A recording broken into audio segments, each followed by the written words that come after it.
Sa kanila nagmumula ang pagkain sa ating mga hapag. Nagbibigay serbisyo at mga pangunahin nating pangangailangan. Pero hanggang ngayon, nananatili pa rin silang pinakamahirap na sektor sa ating lipunan. Mabuti na lang at may ilang grupo na handang tumulong at sumuporta sa kanila. Para kahit paano ay makabangon sila.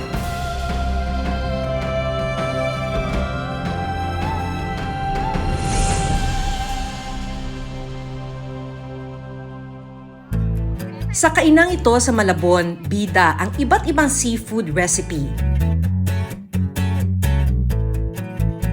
Nakabilao ang specialty nila rito tulad ng baked tahong, garlic butter shrimp at chili crab. Pwede ring matikman rito ang best-seller nila na sweet and sour lapu-lapu. Malapit sa fish port sina Patrick, kaya ito ang negosyong naisipan niya. Almost 6 years na kami sa hanap buhay ng seafoods at marami kaming nakakasama ng mga fisherman. Sa nagpupunta sa gitna ng dagat o malayo para makaangkat tayo ng pinambebenta natin na pinagkakakitaan. Ipapasalamat naman din sa mga local fisherman, sa lahat ng katuwang natin sa hanap buhay na ganito, malaking bagay sa amin itong sakripisyo nila. Pero bago malasap ang sarap ng mga putaheng ito,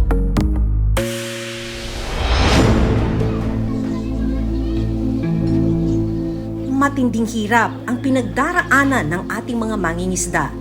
Tulad na lang ng araw-araw na ginagawa ng magkapatid na Runel at Daryl. Pagkatapos maghanda ng pain, diretso na sila sa paglaot.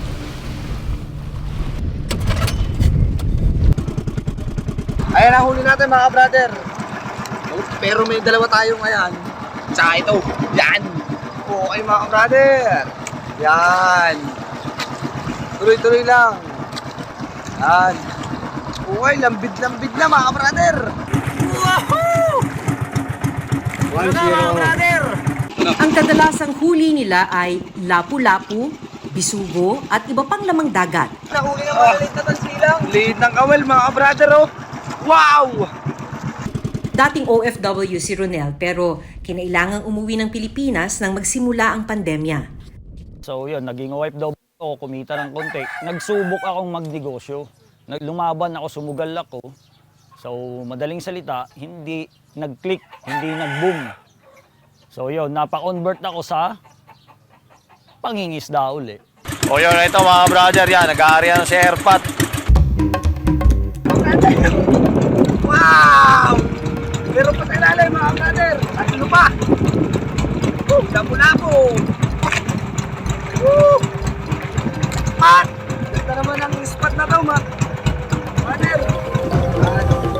Mas marami pa raw sana silang huli kung may maayos silang kagamitan gaya ng mas malaking bangka at makina. Halos kalahati na nababatak natin. Ito pa lang ang huli natin, kukunti pa. Kita pa yung yelo eh. Pwede kasi silang makapunta sa mas magagandang bahura kung saan may maraming isda. Kung sasabihin mahirap, talagang napakahirap.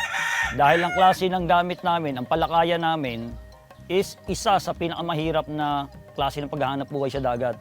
Yo mga brother, nakahuli tayo ng pating. Baby shark, mga brother, baby pa. Yan. So, papaalpasan natin siya kasi dangerous species na siya. O yan, yung alpasan ni Brother Cholo. Bukod sa problema sa gamit, dagdag pasakit rin sa kanila ang patuloy na pagtaas ng presyo ng gasolina. Halos wala na raw natitira sa kanilang kinikita, lalo pat hiram lang ang kanilang puhunan sa kanilang amo. Kasama na doon ang gasolina mo, pain mo, itong lahat na, itong baon mo paglaot, kasama sa bayad sa mga nagtatrabaho. Yun po ang ibinibigay ni Kasa. At pagdating mo naman, tatanggalin po yun sa kinita mo. Nung araw na sinundan namin sila, naibenta nila ang kanilang huli sa halagang 4,000 pesos. Pero ibabawas pa rito ang puhunang pinahiram ng amo. Kaya aabot lang sa tig 500 pesos ang parte ng bawat isa sa kanilang magkakapatid. Yung pagod sa maghapon, sa klase ng hanap buhay namin, is halos konti na lang, nasobra na lang ng kaunti sa halos ng pangkain namin sa araw-araw. Halos panutukod lang. Madalas na hindi raw sumasapat ang kanilang kinikita sa halos isang buong araw sa laot. Halos talaga ng buong gastos mo is wala kang may survive. Halos pang ulam lang. Naka-experience ako niyan. Kami ang number 1 provider nitong pagkain, pero nadating sa point na kami ang walang makain.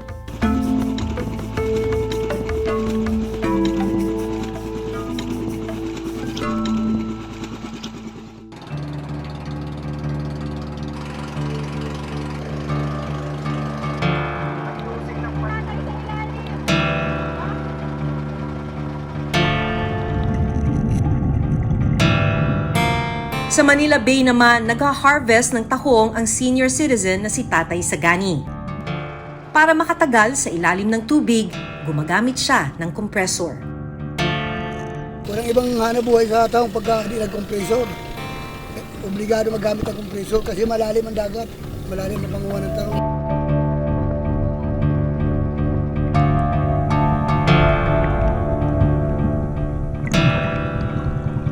Medyo malalim ang dagat. Saka mahirap ang tahong.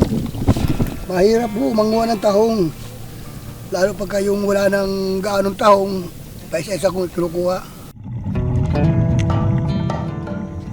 5 hanggang 6 na oras sa laot ang tinatagal niya para manisid ng tahong.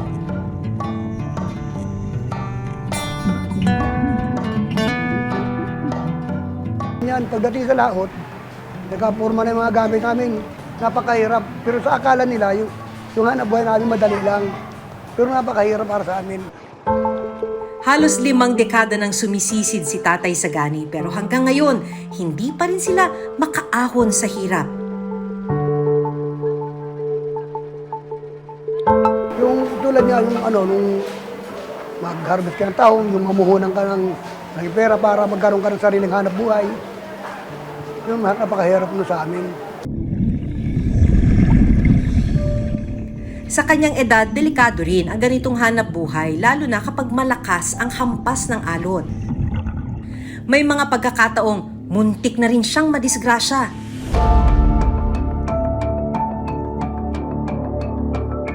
Kamutik na ako malunod. Diyan, isang araw. Nahilo ako. Kaya pagka mahina ang resistensya mo dito, pagka sigurado madidisgrasya ka. Kaya mahirap ang maging maninisid.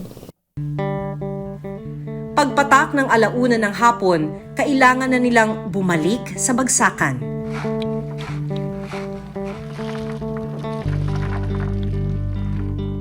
Limang sako ang na-harvest nila matapos ng mahigit 5 oras sa laot. Palilinisan muna ito bago ibenta sa bagsakan.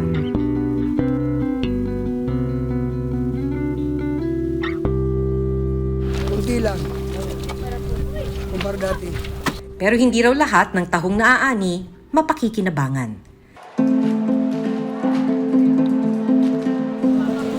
Ako marami sa pero maraming natatanggal. Yung mga kinuha namin sa laot na tahong, hindi lahat mapapakinabangan. Kasi ito, mga basag na, at saka yung mga matay. Yan, bawat na yan sa nakuha namin 5 sako, bali, kunti na lang matitira dyan, 10,000 piso ang tansya niyang kikitain mula sa inan. Pero marami ang ikakaltas dito. Mabawasin lang ang gastos, yung mga konsumo sa tao, kasi yung parte ng mga tao. Ito, hindi pa man nagbinta taong, inaabunuhan, babayaran ko na sila. Maglalabas na ako ng pera para mapasahod ko ang mga tao. Kaya madalas, sa pangungutang siya kumakapit. May makakapagpuhunan ka rito pero kailangan kumuha ka ng 5-6 o kaya mangungutang ka. Ang tanong, pag nakapangutang ka naman, saan ka naman kukuha ng pang-araw-araw na hulog mo? Mahirap. Hindi rin araw-araw na may siguradong ani si Tatay Sagani. Pagka walang tahong, wala kami. Nung nag-retide nga rito, napabalita ang retide. Di walang tahong, walang kumakain ng tahong. Mahirap yung pagka walang tahong. Kapot pa ho talaga. Kami ang nagbibigay ng, nag-supply ng tahong, pero pagdating ng araw, halos wala pa kami makain. May araw na minsan, pag nagsamaan tubig, namamatay ang tahong, yun ang pinakamasakit sa amin. Wala na kayong mapagkunan sa araw-araw. Yung may utang pa kayong babayaran. Kaya hiling ni Mang Sagani, sana raw ay matulungan naman ang mga kagaya niyang mangingisda. Kasi akala ng iba, yung iba dyan, akala siguro nila, ang mga mangingisda, malaking kinikita, hindi. Ang masakit sa amin ng mga mangingisda, yung pinapangakuan kami na sinasabi nila, o sige, pag kami nakaupo, yung sektor ng mangingisda, ayos na, pero wala kami naramdaman nun, wala kami naramdaman. Hindi namin naramdaman dito yun.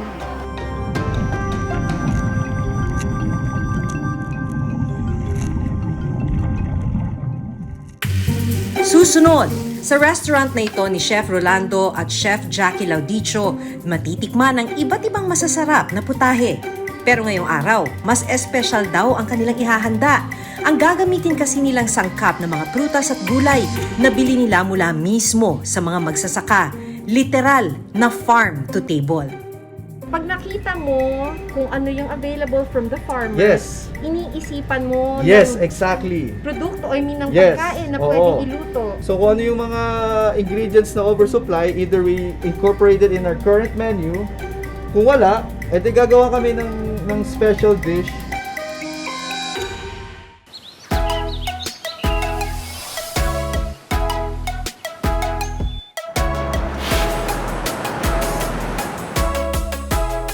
Sa restaurant na ito ni Chef Rolando at Chef Jackie Laudicho, matitikman ang iba't ibang masasarap na putahe. Pero ngayong araw, mas espesyal daw ang kanilang ihahanda. Ang gagamitin kasi nilang sangkap ng mga prutas at gulay na bili nila mula mismo sa mga magsasaka. Literal na farm to table. Galing sa iba-ibang probinsya. Yes, Benguet, Baguio, Nueva Ecija, name it. Concept niya, farm to table, di ba? Yes. So kung ano yung mga ingredients na oversupply, either we incorporate it in our current menu. Kung wala, edi gagawa kami ng special dish. Rescue buy ang tawag nila sa direktang pagbili sa mga magsasaka ng mga ani nilang gulay at prutas sa halagang hindi sila agrabyado o presyo na hindi palugi. Usually, it's really a good bargain. Very value for money yung mga presyo nila. And super fresh.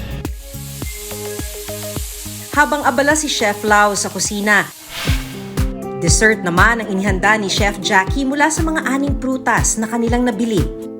Anong gagawin mo dito, chef? Parang naka-layered. Yung isang side is yung passion fruit and the papaya, and this one will be the other one will be mango. Why are you so passionate na yung mga produce ng mga farmers na tutulungan nyo sila? It's always a passion of ours to promote Filipino food, Filipino cuisine. So parang nationalistic. And you feel good that you help the economy, you help the farmers.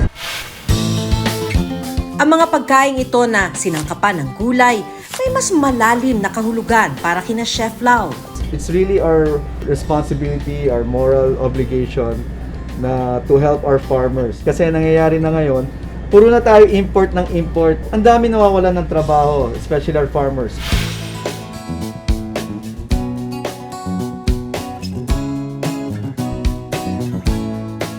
So itong patatas, ang ginawa natin dito is we made a Frankfurter croquetas. The kamote is stuffed with some mozzarella. Yung grilled cauliflower and corn rice, green beans na ginrill din namin. Bagoong dressing. Yon. Sinimulan ko nang tikman ang mga inihandang pagkain ni na Chef Lau. It's very That's the bintong, yung Japanese na Yes. sweet It's potato. very sweet, pero because of this, hindi siya ganun katamis. Yung hindi nakakaumay yung tamis niya. Yes. Alam mo ako, chef, mahilig ako sa bagoong. Ah! Perfect.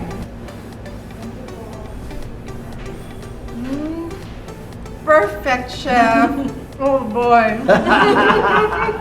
Naghahabulan yung flavor and the texture, naghahabulan siya. Tinikman ko na rin ang dessert na passion fruit and papaya truffle na ginawa ni Chef Jackie. I love it, chef. Thank you. Oh, pero At may isa pa. May mango. isa pa. At mahilig ako sa desserts. This is really wonderful. Mga kaibigan, masaya ba kayo? Ang non-government organization group na Rural Rising ang nagsusupply ng mga prutas at gulay kina Chef Laudicho. Ang ginagawa namin is nagre-rescue kami ng mga vegetables sa mga farmers na kung saan may overproduction o yung kung binabarat yung kanilang mga produkto ng mga middleman yung sobrang baba or kung minsan hindi nila madala yung produkto sa Manila dahil sa mahal ngayon ng gasolina. Ang mga nabibiling produkto ang siya namang dadalhin ng grupo sa mga membro nilang may-ari ng kainan. Ang iba pang ani na hindi nabenta, dinodonate naman sa mga naapektuhan ng pandemya, kalamidad, sunog, maging sa community pantries. Kung sinong farmers na lumalapit, lalo na kung talagang emergency situations, we go to the farmer and buy what we can, like tonelada, isang buong truck, and we pay the farmer the right price. Kabilang sa mga magsasakang tinutulungan nila si Ernie Galietes sa Villasis, Pangasinan. Malaking problema raw nila ang mahal na binhi, pataba at fertilizer. May mga pagkakataong ang ani nilang mais, binabarat din ng mamimili. Marami pong piste po yung pananim po namin. Kaya doble, triple po yung gastos po namin sa mga fertilizer. Problema rin nila ang papataas na transportation cost, dala na rin ang mahal na presyo ng krudo. Minsan, nababaon din sila sa utang. Nangungutang po kami ma'am sa mga kanya tulad po yung mga 5-6. Pero kadalasan po ma'am na nangyayari po sa amin na mga farmers po dito ma'am, nalulugi po ma'am sa kwan po kasi sa mga mura po ang pagbili po nila. Kaya malaki ang pasasalamat nila sa mga gaya ni na Chef Lau at Rural Rising na tumutulong sa kanila. Kasi sila po yung nagbigay po ng mataas na halaga po sa mga inaani po ng mga farmers po dito. Pero aminado ang Rural Rising na marami pang magsasaka ang nangangailangan ng tulong. Pinakamalaki nakikita namin is marketing. Hindi na dadala ng mga farmers ang kanilang produkto sa tamang market. And we're telling people now, there should be more marketing support. There should be more technology involved.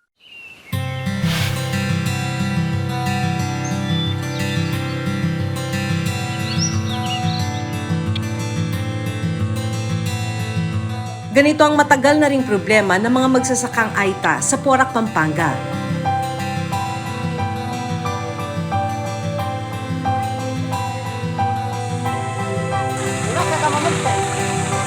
Ngayong umaga, aakyat sa bundok ang buong pamilya ni Nanay Marilyn para linisin ang lupang kanilang sinasaka.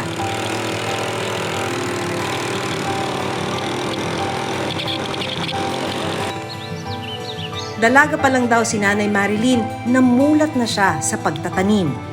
Para sa kabuhayan ba ng pamilya, kaya mahalaga yung pagsasaka. Ito lang ma'am ang pinagkakakitaan namin, ang pagsasaka. Ang mga marginalized sector tulad ni Nanay Marilyn hindi nararating ng ilang basic services. Hindi rin nakapag-aral ang karamihan sa kanila. Kaya may mga pagkakataong niloloko sila sa presyo o binabarat ng mga bumibili. Pati lupang sinasaka nila nanganganib ring mawala sa kanila. Mawalan kami ng taniman. O paano na yung mga anak ko at saka mga apo kong wala na kaming taniman. Magugutom na, siyempre wala ka ng taniman. Maghihiram ka na naman sa may mga lupa.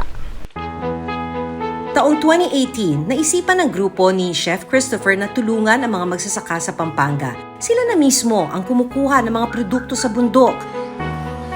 At sila na rin ang naghahanap ng mga pwedeng bumili ng mga produkto sa tamang halaga. Pag naibenta po namin dun sa kapatagan ng magandang halaga, nagbe-benefit po talaga yung mga kapatid na Aita. Bukod pa rito, ang mga Aita na rin ang naging supplier ni Chef Christopher para sa kanyang business. Ang kanyang produkto, chili powder, pati na ang ube jam at ube ensaymada. Isa sa mga sinusuplayan nila ay ang Nanay Chits Subuco sa Quezon City. Nitong pandemya lang nagsimula ang negosyo ng pamilya ni Maureen. Ang isa sa kanilang specialty, kakaning suman na may buko at ube o subukube. My mom kasi usually make this special suman, bata pa lang kami. So ang ginawa namin ni nanay, kinreate naming business, a home-based business itong suman. Binibenta nila ito ng 280 pesos kada 10 piraso. Umaabot sa 800 hanggang 1,200 na piraso ng subuko ang kanilang ginagawa kada araw. Kwento ni Maureen, nung una, nahirapan silang makahanap ng supplier ng ube. Minsan madaling araw pa lang, nasa Balintawak na kami. Hinihintay namin na ibaksak ng mga biyahero yung ube. Pero still, napuputulan kami ng stock. Hanggang nahanap nila online ang Kabalen Aita Farmers and Partners. 300 kilos ng ube ang binibili nila sa mga katutubo kada linggo. Nakita ko, their ube are really organic, malalaki, at talagang kulay ube yung ube. Para kina Maureen, malaking bagay na sa maliit na paraan, nakatutulong sila sa mga magsasaka sa Pampanga. So, suportahan natin yung maliliit na farmer na to because they can do a lot and we can help them a lot simply by buying from them. I think it's really all about how big the budget the government spends to help our farmers. How much they should stop importing yung mga produkto galing sa ibang bayan. Sa datos ng Philippine Statistics Authority, pinakamahirap na sektor sa Pilipinas ang mga magsasaka at mangingisda. Sunod ang mga kabataan, senior citizen, kababaihan, OFW at mga nasa informal sector. Sa 1987 Philippine Constitution, itinakda ang pagkakaroon ng representasyon ng mga marginalized at unrepresented sectors. Ito'y para mabigyan prioridad ang mga panukalang batas na makatutulong sa kanila. Pero tila hindi raw ito nangyayari. Sa pag-aaral ng kontradaya, sa 177 na tumatakbong party list ngayong eleksyon 2022, 44 ang kontrolado ng political clans, 23 ang may koneksyon sa malalaking negosyo, 37 ang may dubious o kaduda-dudang advokasya, 32 ang may koneksyon sa gobyerno at military, at 21 ang may pending court cases. Lumalabas sa pag-aaral ng kontradaya na at least 70% ng mga tumatakbong party list group ay talagang questionable. Isa lang ang pipiliin natin. At dapat maging matalino yung ating pagpili at batay sa impormasyong meron tayo. Noong 2001, idineklara ng Korte Suprema na tanging mga partido at nominees na kabilang lamang sa marginalized at underrepresented sectors ang kwalipikadong umupo bilang party list representatives. Pero noong 2013, nirebisa ng kataas-taasang hukuman ang naunang desisyon. Pinayagang tumakbo ang mga party o organizations na hindi marginalized sectors. Yan ang nagiging problema ngayon ng party list system. Kahit na sino ay pwedeng maging kinatawan ng mga tinatawag na nasa laylayan ng lipunan. Ang kailangang interpretasyon talaga sa saligang batas ay kung ano yung original na intensyon ng isang party list system. Susunod, kaya ngayong eleksyon 2022, dapat manaig ang boses ng mga maliliit at mga maralita at hindi ang interes ng iilan.